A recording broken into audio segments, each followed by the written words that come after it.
तर जय भीम मित्रांनो, दीक्षाभूमीचं बांधकाम हे सध्या बंद झालेलं आहे.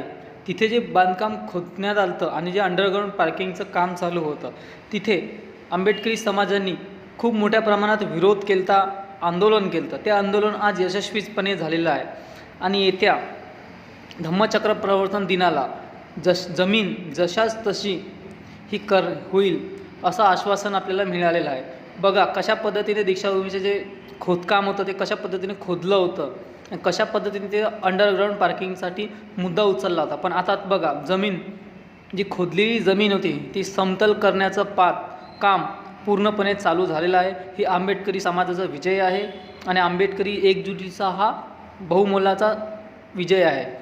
तर येत्या धम्मचक्र प्रवर्तन दिनाच्या सर्व भारतीय नागरिकांना आणि आंबेडकरी समाजाला त्यांच्या विजयाचा हार्दिक शुभेच्छा आणि बांधकाम हे काम लवकरात लवकर खतम होईल अशी आशा आहे. जय भीम मित्रांनो.